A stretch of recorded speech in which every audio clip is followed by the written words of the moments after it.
city of the greatest empire of all time, reaching almost to the ends of the world as it was then known.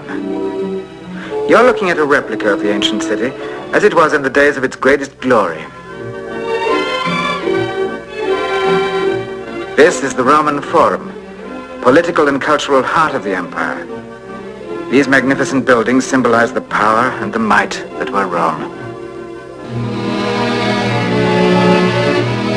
And this is all that is left of the Roman Forum today. How did this vast empire crumble? It is a story that has fascinated mankind for 1,600 years. The story of the fall of the Roman Empire has finally been brought to the screen by producer Samuel Bronston, who was responsible for such previous productions as King of Kings, El Cid, and 55 Days at Peking. At his Madrid studio, he worked for months planning the recreation of this monumental historic drama. On this empty field, in the outskirts of Madrid, would arise the classic buildings that were once the wonder of the ancient world.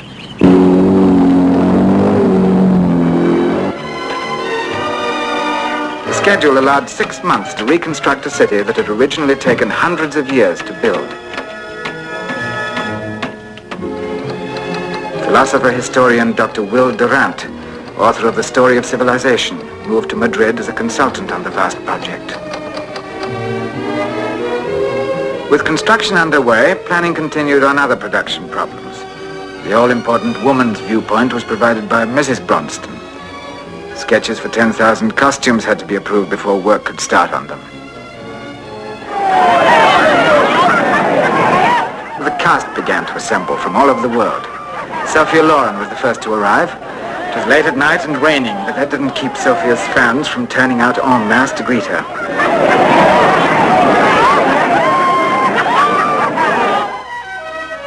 The next morning, Sophia was up bright and early to report for work.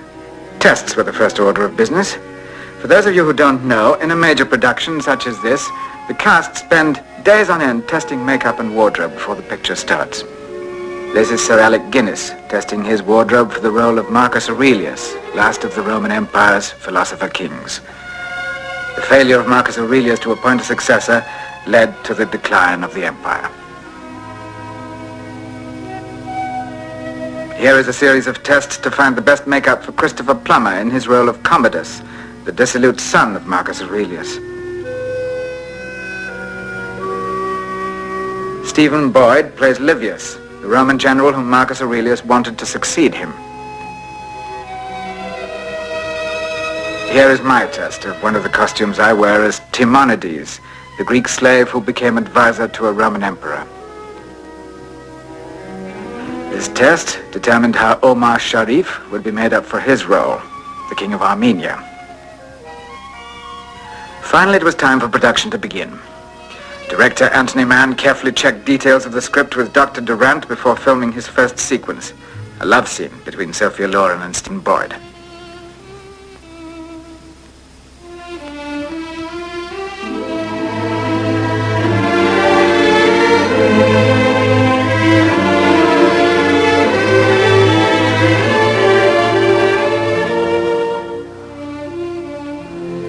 Not as strong as I thought I was. I've not learned to live without you. There is no life for either of us apart, Lucilla. Snow in the Guadarrama Mountains was the signal for the company to move to location and begin filming the winter sequences. This is sunny Spain, 10 degrees below freezing.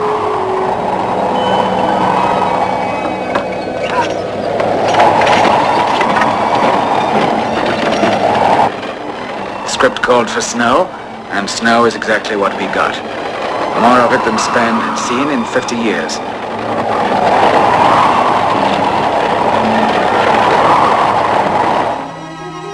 Spring came, and the snows began to melt.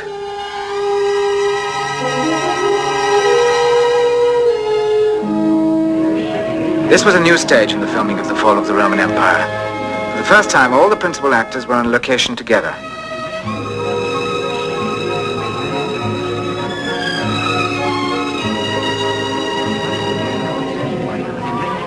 At the crack of dawn, Director Mann starts to line up his first shot.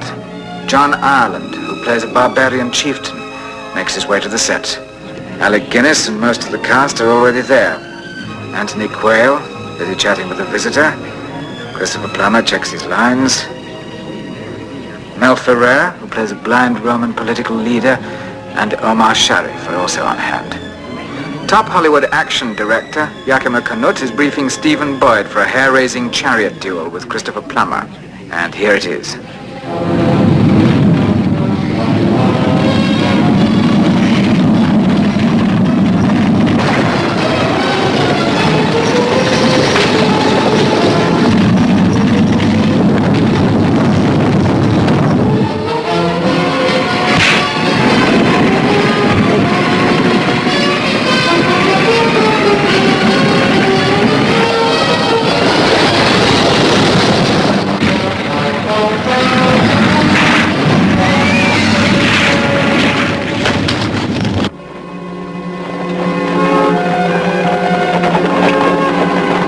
This was one of the largest battle scenes ever recorded on film.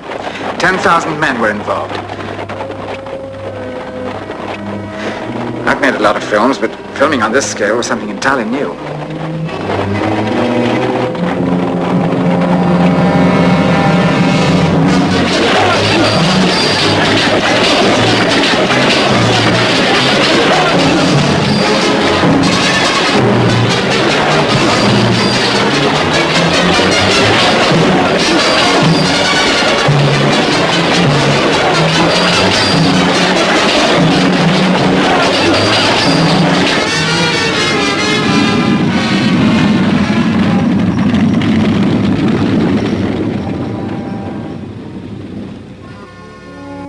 This original sketch of the Roman Forum had now become a reality.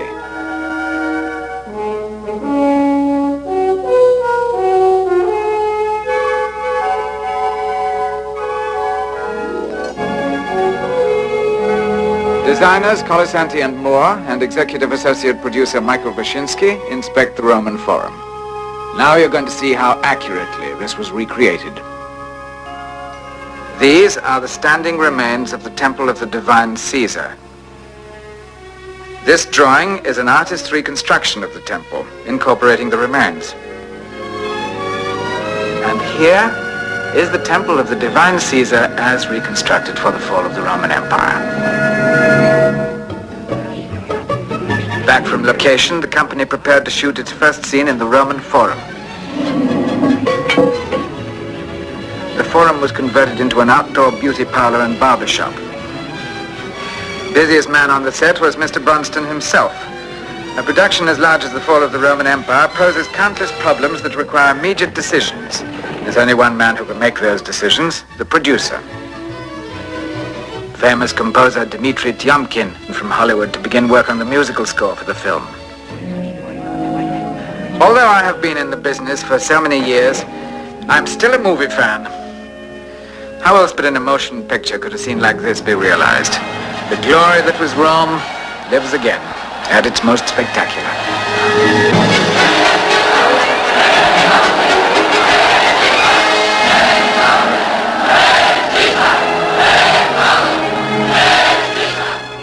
Rome in Madrid will be a landmark, not only to the thousands of visitors who have seen the mammoth sets, but to filmgoers throughout the world who will see Samuel Bronston's Fall of the Roman Empire.